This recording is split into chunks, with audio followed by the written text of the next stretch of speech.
Welcome to LG Transparent Conversations, the traveling podcast series powered by LG Electronics USA that brings crucial conversations about student-athlete mental health directly to campuses and beyond.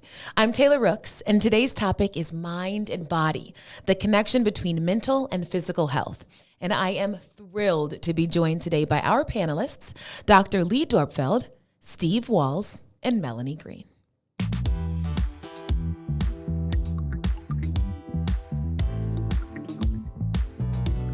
Hello, everyone. My name is Taylor Rooks, and I'm so happy to be here today for what I know will be another enlightening and important discussion.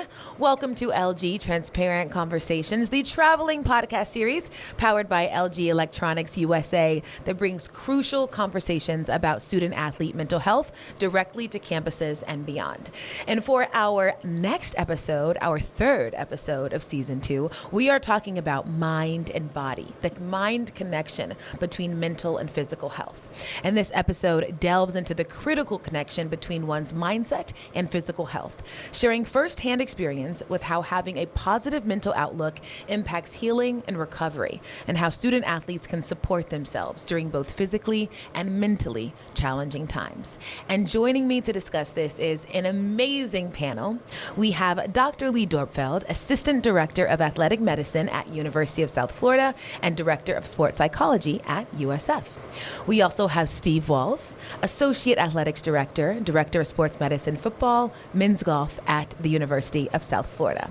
And we have the lovely Melanie Green, USF Women's Golf Senior, 2023 WGCA All-American Honorable Mention, and 2023 American All-Conference Team. Thank you all so much for being here.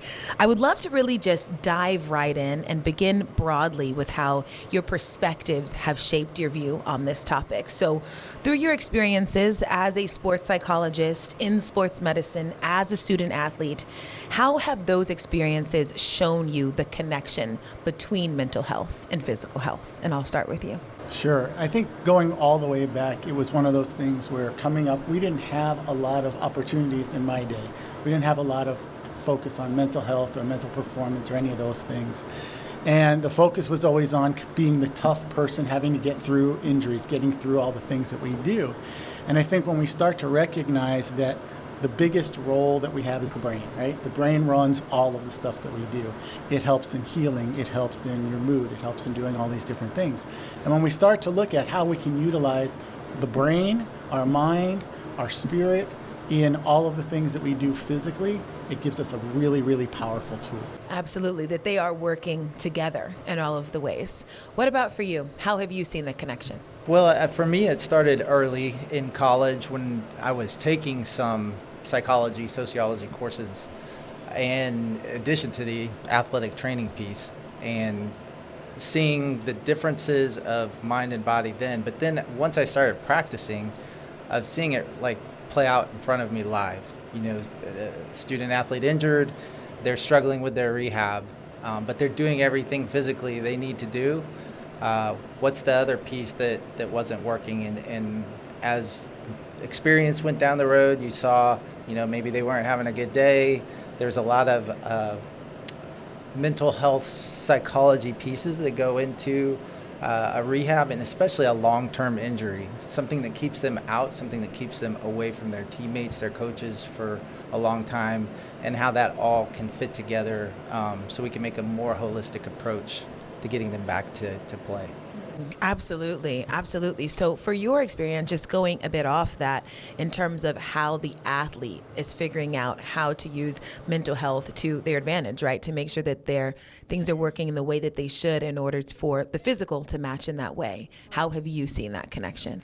Yeah, for me, I mean, I don't have anywhere near the time span that they have experiencing this, but I would say the past few years, since I'd say probably my spring year of freshman year, right? I got to work a little more closely with Dr. Lee and even Michelle, you know, our trainer, women's golf team, experiencing, you know, kind of the mind-body connection. I mean, it's kind of like this newer thing for me. I definitely didn't think about it in junior golf or before college, right? So I think just understanding that there is a connection and understanding that, you know, maybe because this isn't performing the way I wanted to, maybe it's because of something else, right? It's not, I don't have to spend all these hours on the range trying to fix something that's not physical. Understanding that there is a journey of both physical and how you approach it mentally, I mean, I think that's been my biggest game changer and seeing myself improve. So. Yeah, I would love to hear more about that growth and that journey. For you, when did it change? When did you get that realization that it is very important for there to be synergy between these two things? Yeah, I would love to say that there was a date and a timestamp and like, this is when it happened. No, it's just kind of, I think, and we'll talk about it later, but there's this group that Doc created, a year, 2 years ago, 3 years ago? 3 years ago. It's called Building Bulls. We'll talk about it, but it's a group of, varies from 5 to 10 student athletes, and we kind of just have this group where we talk about, hey, this is going on with me mentally, or this is going on my team. How do you guys handle it? It's just kind of a mental health group, and it's just a bunch of cool people, and we kind of talk about our own experiences, right? So I think having the experiences with other student athletes and my colleagues that have a lot more wisdom than I do on these certain topics, it's good to have that. So. I think for you specifically, what's pretty interesting was your introduction when you came here as a freshman. Yeah. And we were doing some stuff with your team, yeah, both on trying to connect the mind and the body, work on mindset and do that kind of stuff. And robot and exactly.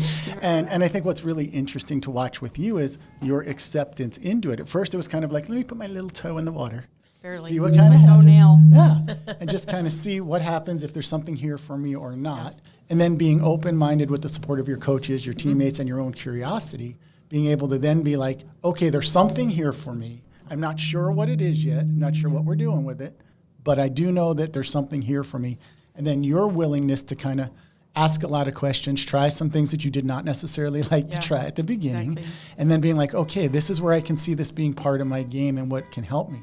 I think it's interesting how you came to be like here to kind of like, okay, we're going to warm up a little bit. Yeah, for sure. I think it's definitely allowing yourself to be uncomfortable is the biggest thing that I can talk to you about with other student athletes. Like, if you want to get better, and I certainly do, like, that's the easiest way to do it is it's hard, don't get me wrong, in the moment, right? But when you look back, it's like, oh, shoot, I'm super glad that, I did put myself in that really embarrassing moment. Like, it helped me learn for this moment, right? So just being able to put yourself in those uncomfortable positions to do the things that you want to do, because it's an end goal that you're trying to get to. It's not a straight path, right? So yeah, totally. And that's such a great point. Even when I think about, doing therapy, I'm a big advocate for therapy. If you have never tried it and you're thinking about it, I would deeply encourage it. But that really resonates with me, you saying that it's important to be uncomfortable, because I think for me, at least, that growth came when I made the decision that I had to be honest with myself in the process. Yeah. I had to be honest with her in this process, because that was the only way for me to transform, or at least evolve in the ways that I wanted to, or get better in the ways that I wanted to. And it's really beautiful being able to just hear you all talk about your journey and also the things that you all do on this campus to better support student athletes. But you said something I want to stick with a bit, because it's interesting. You're talking about the work that you all were doing to improve the mind. What does that look like?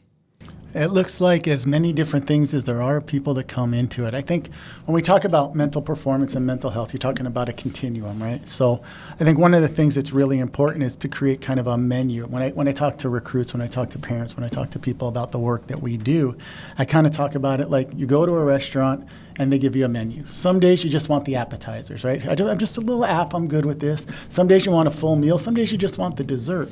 And being able to provide a wide range of ways that this looks for the individual athlete is really important, because it allows them to come into a space where it's like, I don't know what I want or what I need, but I'm willing to try a little bit of this. Or some people come in with the stigma of mental health being, a negative thing, and fear and confusion and that kind of stuff. But it's like, well, wait a second. If I can come in and I can work on building confidence, I can come in on reducing pressure. That's a different conversation than I'm used to when I come into the traditional therapist, psychologist office and sit down and we start with the paper and pen and go, okay, tell me about your entire life. So I think when we create what we did here, and we did it with a lot of intention, is to create a continuum, whether that's life coaching, mental performance, mental health. It's a continuum, and our student athletes can come in at any place on the continuum. They can come in as many times or as few times as they need to, come in for this and come back. So I think when we're looking at it, we have to look at it as a more wide range of how we approach it than looking at it in any one box.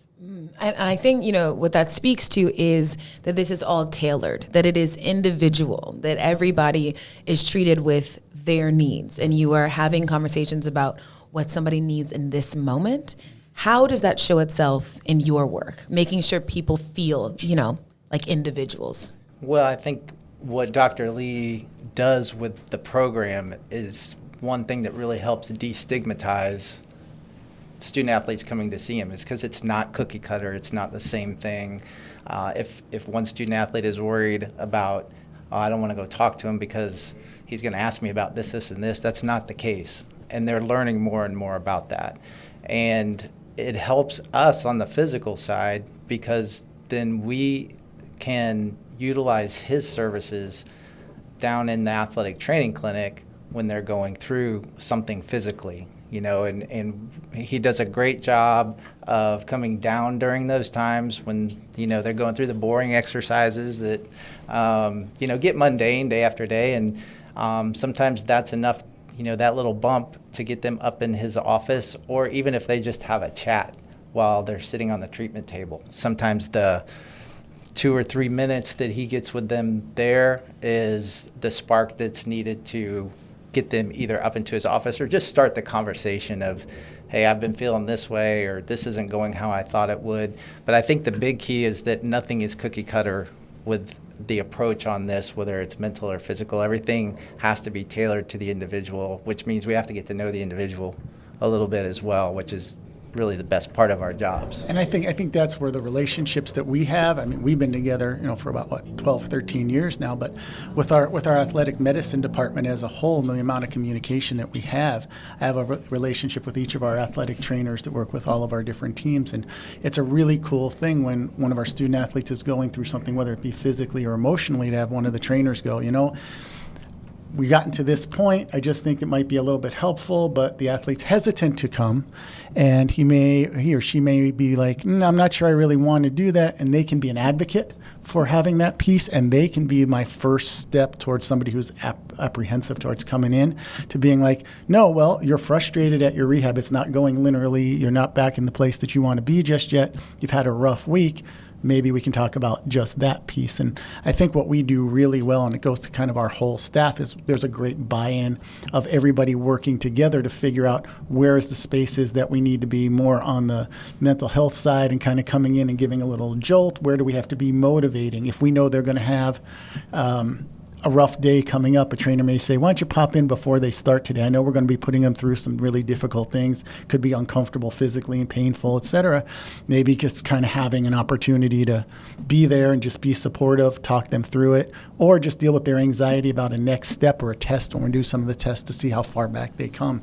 And I think that goes to the team that we do have, but also the way that we choose to interact within that team as well. Yeah. Definitely. And I would say you all's, passion and intention is incredibly clear to me, and I'm sure to everybody that is in the program as well. I will say, from a student athlete perspective, it's a lot easier to do things as a community than by yourself. So when they're talking about, connections and working together as a team, it's a lot easier for us to handle whatever, we're going through at the moment, right? Like, it's a lot easier to do it as a family, rather than, all right, I got to grind it out in the dirt by myself, So I think they do a really great job on that as well. So yeah. Well, one thing that LG is always intentional about is discussing the power of community and the ways that positivity and the people around you really do impact your mental recovery or your physical, recovery. How have you seen community show up in your life in the ways that you need? Here at USF? Yeah. Or just generally. Yeah. I would say that coming to US, that was a part of the plan for my life. Like, having the opportunities to meet the sports psychologist, meet the head of medicine, right? Like, it's just, I've been very blessed and fortunate to meet the people and that have the wisdom that I need to then further my career, right? I mean, my coach is over here watching, like, the support that we get from, our sports ADs and our coaches. Like, it's something that you can't just make out of nothing, right? Like, you got to have that community around you to, work towards your goal, right? You need the people around you, and you're not going to be able to do it by yourself. And the people that want to do it by themselves, I wish you the best of luck, but I'm going to be over here with my people that got my back when I'm feeling in a slump, right? So, it's really important. I feel like I've always had a few people in my corner, but my corner has definitely grown since I've been in college, which is just really cool to see and just witness and think back to, I only had my parents and my swing coach, and I had a few friends in high school, but, now I got all the sections covered. But to your credit as well, one of the things that you've chosen to do, and it's one of the things that makes it really fun to work with you, is the idea of you also look to build the community too. So you encourage other student athletes to join and get involved in things, whether it's SAC or it's some of the other organizations that you involve yourself in trying to bring a sense of community to our whole athletic department. Yeah. You are one of the few people that is not afraid to go out there and be like, listen, come try this thing with me and we'll see if it works. And if you don't like it, don't come back, whatever. But we talk a little bit about, and maybe it's something you can talk a little bit more on, is like some of the relationships that you've built across teams while you've been here because of the community that we build, but then you engage in. So I think one of the things that I'd like to hear you kind of share with everybody is like your experience of that interaction with the other teams and building that sense of community among our student athletes. The first thing that you got to do is you got to try it. Like, make your decision if you like it or not, right? But I think the best decisions that I made coming here was having a conversation with you, like thinking like to myself after, we met for the first or second or however many times, right? I'm like, okay, this guy's kind of got some connections. Maybe he's going to make my life here a little easier, right? So I like this guy. Yeah, I like this guy. We'll keep him around, right? But I alluded to Building Bulls. I mean, that was a really great introduction to other student athletes, right? So I got a softball friend, Megan Sheehan. She does psychology as well. She's up in Boston right now, but she's a great connection, right? She's super busy, but, she'll always make time for you. She's definitely a mentor. The first, 2 years that I was here, when she was here, I guess up till sophomore year too. My first 3 years here, like, she was like my idol, essentially. Like, she appeared like she had it all together. Like, everything was, it might not have been that way, but she does pretty good, right? Like, she's a good athlete. She's involved in her community. Everybody loves her. Like, she's almost like the really mature, like, I almost want to say class clown, but that's not like she'll always make you laugh. She's always going to listen to you. It doesn't matter what it is. Like, she's always going to be there for people, right? Like, she's just really good at that. Heck, there's been tennis players. There's been other softball players. Who else? We've had soccer players. Volleyball players, like there's so much. Football players, exactly. Like, there's so many people that we've met across sports that you don't really get to see, I feel like, in other places. I know here, kind of the one area that the student athletes share is kind of the clinic, and I know that's only a partial percentage of the student athletes, because those are the people that are going through their own stuff, right? But for the other people, like, we're trying to create a community, and we need a spot to do that, right? So we made another group called Building Better Bulls. That's a larger group. We do that, and so we attract a little more people there. But yeah, just allowing yourself to make the decision that, you need more people in your corner. You need to make those connections, and you need to have that community. So,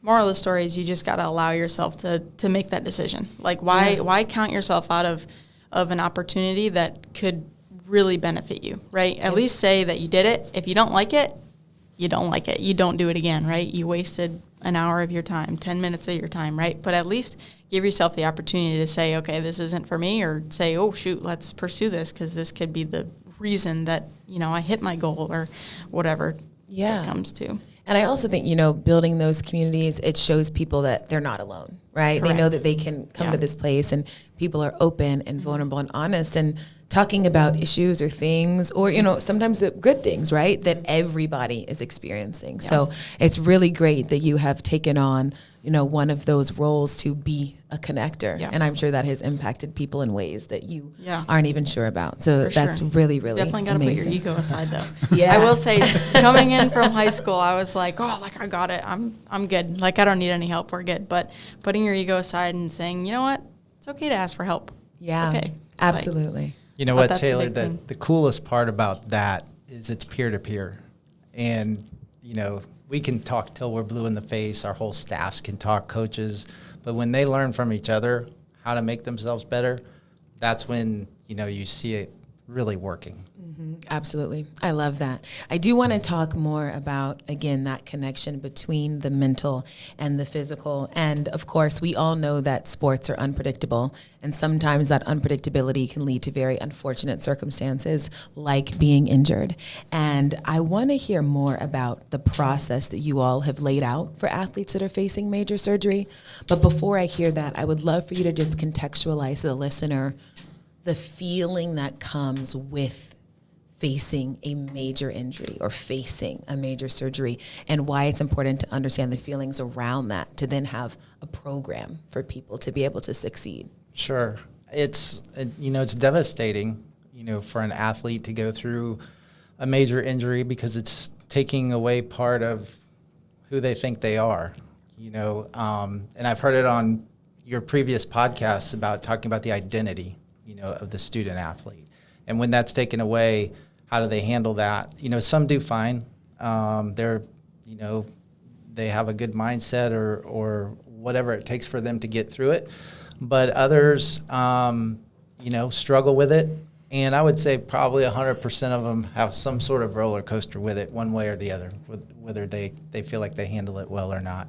So I think knowing that as, a clinician going into their rehab, that they're going to have these ups and downs. And you almost look at it kind of the stages of grief they'll go through. There's some anger, there's some acceptance, denial, all of that Dr. Lee can, I'm sure, talk about better than I can. But it's knowing that going in and then giving them the resources for an outlet. So again, if we would love to say, it's mandatory for every student athlete that's going through a major injury surgery, you have to go see Dr. Lee or Gabby or somebody in our sports psychology department.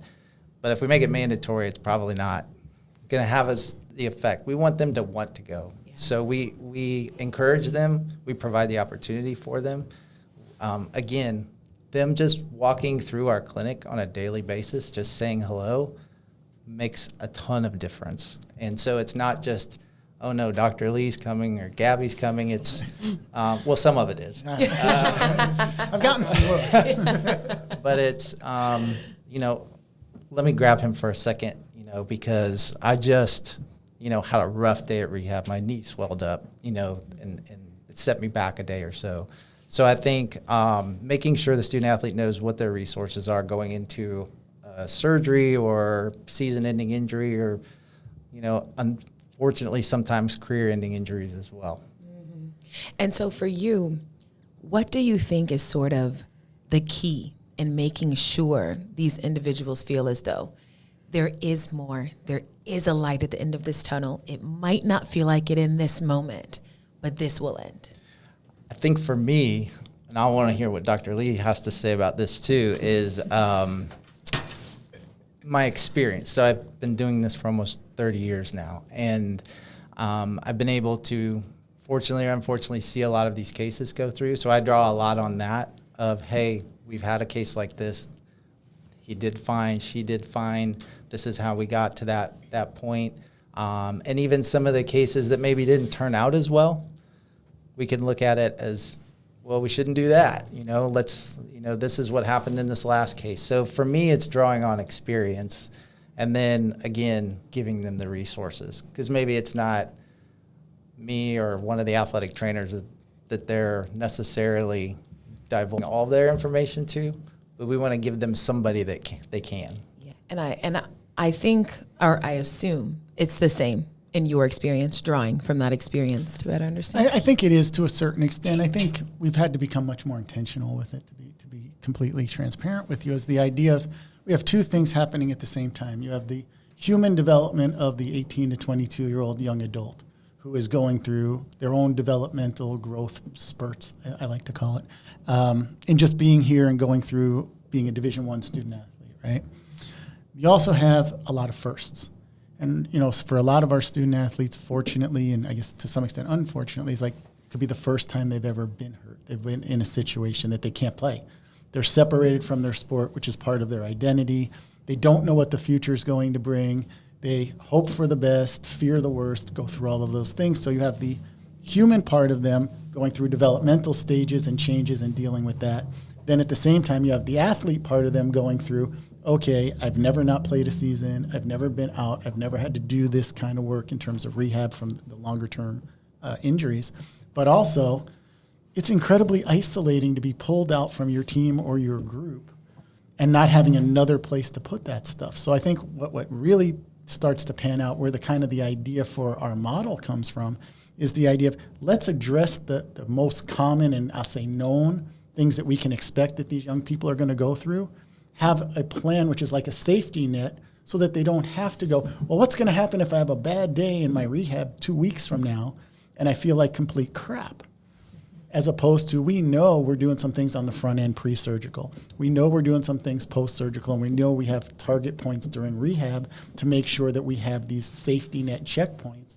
And being able to do that, I think, is one of those things that, again, safety and security in a time of unknown is the big piece that I think really works well. Yeah, and it just even more speaks to the fact, to your point, this is a two-pronged situation, right? It isn't just that you are trying to get better physically. You are also trying to not just get better mentally, but make sure that how you are mentally is sustaining you throughout this rehab process. Well, and and one of thing, that nature. Absolutely. One thing I want to add, though, is I think another thing that we tend to do well, really proud of what we do in a lot of ways, but we also have other support areas that play roles in that as well. So when we look at some of our academic coordinators and our academic people, we look at our Enhancing You and student athlete development people, all of our resources, support services have a role in the lives of our student athletes. So sometimes it may not be they want to come talk to Dr. Lee or Gabby or Dr. Steve or anything. Like, they're cool going to talk to other people in our department that they also trust, that they also look to for support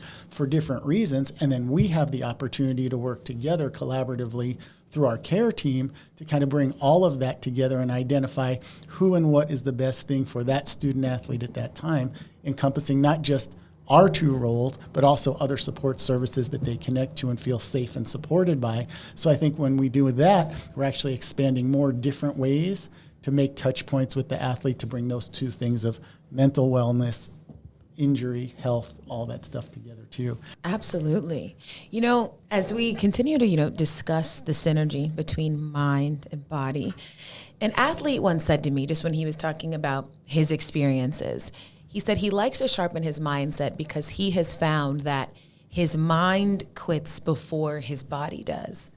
And I am not an athlete. I don't play a sport. This might sound silly, but I have even experienced that just if I'm working out, right? My mind is, okay, you have to stop, but I know my body could continue. But a lot of the time, my mind is overpowering my body in that moment. And I would just love to better understand why that is. Well, I worry more about when their physical stops before their mind. So, you encounter all different types of athletes. We have almost 500 student athletes here, so that they all have their different personalities, their different work ethics, their different drive to succeed. And again, I think providing that opportunity, whether it's they feel like their mind quits before their physical quits, or vice versa, which is more concerning for me, is knowing that we can help them either way with that. So if they feel like it's more their mind and they can't push through that brick wall or whatever to get to the other side of where they want to be, then Dr. Lee can help with that. If their mind is just so hell-bent intent on doing something that their body can't keep up with it, then we can step in with that with our athletic trainers, our physicians, whoever we need to. So I think, again, it goes back to knowing your student athlete as best as you possibly can so that you know which type of person they are, so we can treat them the best possible way. Absolutely. And do you have maybe, again, I know that it's very individualistic, but do you have maybe any tips to improve in that area? Is this where I point the finger? Or Yeah, I It's a think Dr. Lee special. I think, first of all, to the person you were referring to, the player you were referring to and stuff, I think it's really interesting because I kind of look at it a little bit different. I look at it as the body will do whatever the mind tells it to. The brain is the most powerful organ we have. If you have the ability to make a decision, you can act on it. If you have the ability to push through, your body will respond. It's kind of a cool loop if we got into all the science of that, which is probably not the time to do all that. We don't have enough time to do that. But kind of like the brain gives messages to the body sends messages back to the brain, all of those kind of things. But when I think about that, to try to answer your question also about tips, we look about this idea of like mental toughness versus mental endurance. And one of the things that I don't think we talk enough about is developing, just like we do muscles, mental endurance versus mental strength. And I think that's a tip that we can work on. How do we work on our mental and emotional endurance? Because we've all been through things in our lives, whatever they are, right? And we've had to be strong through them. We rise to the occasion to do what we need to do. But what we forget is endurance over time. I can be strong for a period of time to get through this thing that I have to, but then my tank's empty. So one of the tips that I would encourage or throw out to our listeners is the idea of thinking about mental endurance and how do I reload, just like putting gas in your gas tank. Sometimes we let it go down to that E and we let that light come on and see how far we can go. That's our lifestyles. That's the businesses that we work in. But oftentimes it's okay to fill it at a quarter tank. Put it in at a half a tank, and recognizing what you need in those spaces to do it.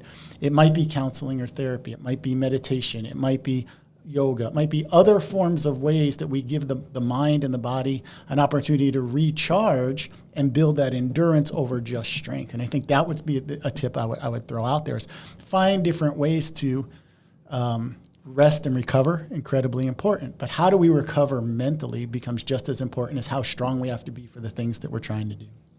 Absolutely. Literally, not all of that, but I was going to say, like, I know we've had a few conversations on it, but, like, visualization is really tiring if you actually do it. It's literally exhausting. Going back to your mind quits for your body, it's probably because you haven't worked your mind nearly as hard as you worked your body.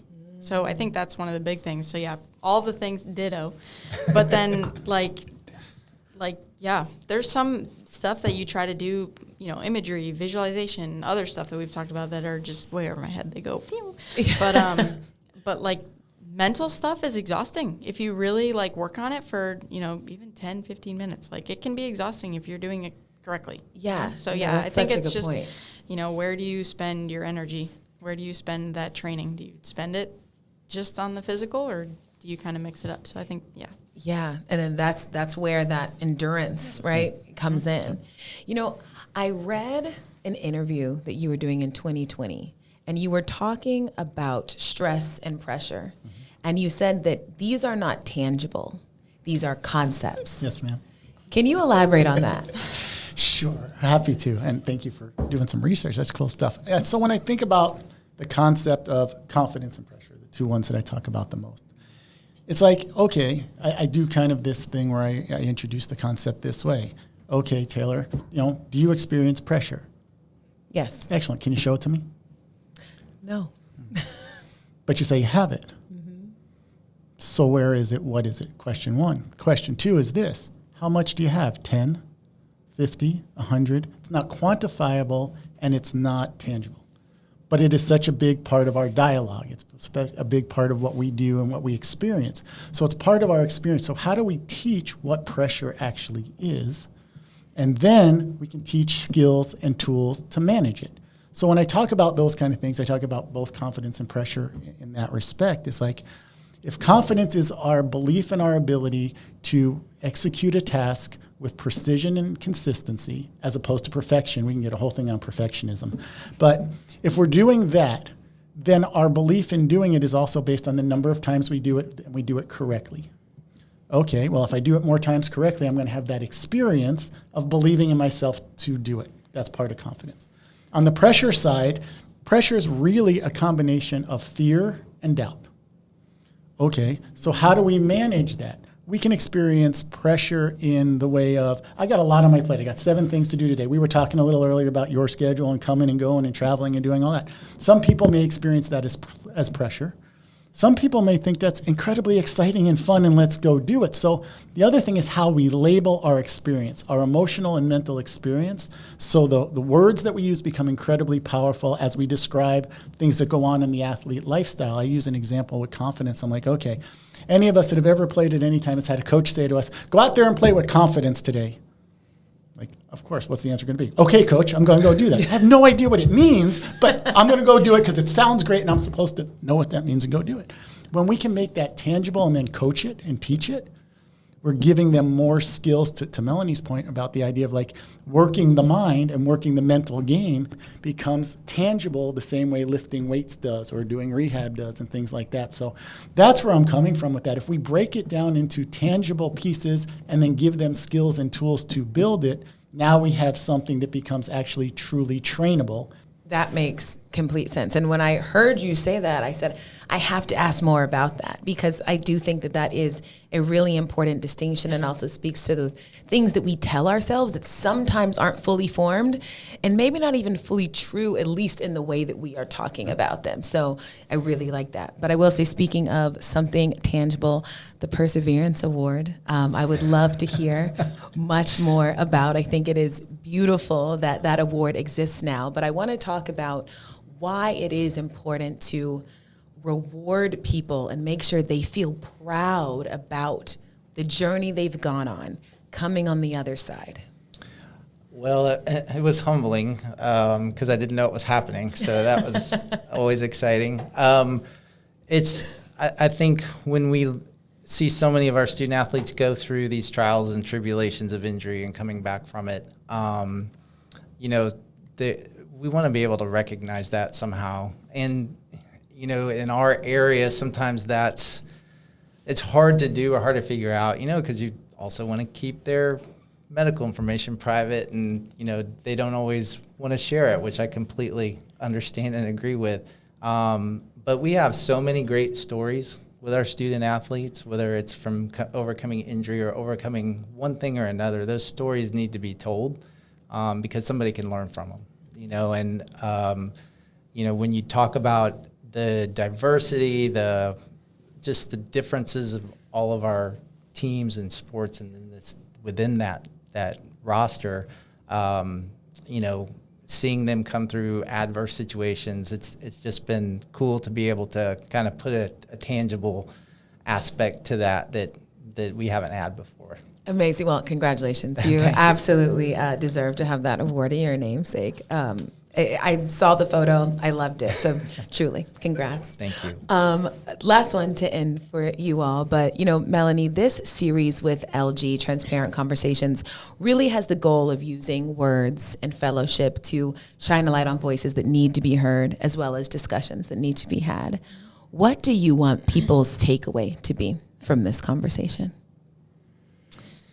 I think my biggest thing is knowing that it's not okay to be perfect without somebody's help, right? I think just putting your ego aside and asking for help.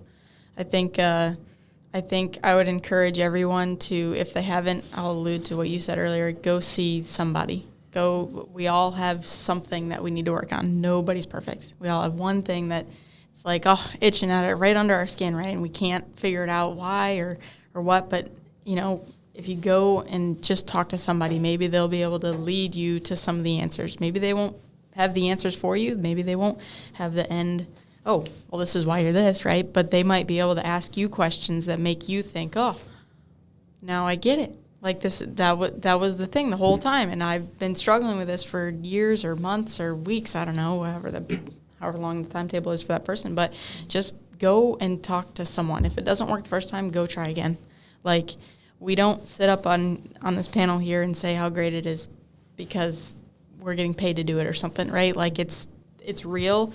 It helps. It's there for a reason. Like, it's this new thing because it's I'm going to say it's awesome. Like, I'm biased, but like, it's just great. Like, it's this broad thing that like you have there's no blueprint to how you're supposed to think or why you're supposed to do certain things. Like, it's broad. So go learn about it. Like, go talk to somebody. Go try to get the answers that you've been searching for however long that you've been thinking about it, right? Just go and try to get the answers. Go talk to somebody that has the wisdom to help you go find the answers yourself. Yes, and that you don't have to be perfect. That is an Correct. excellent takeaway.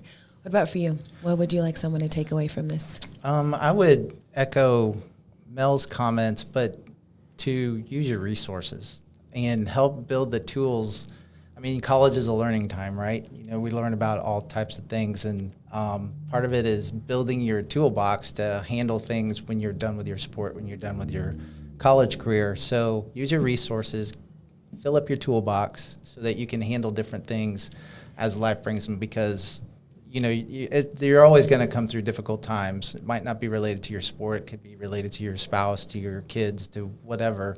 But if you're prepared for that, you have those tools to do it. Take this time now to take advantage of learning those.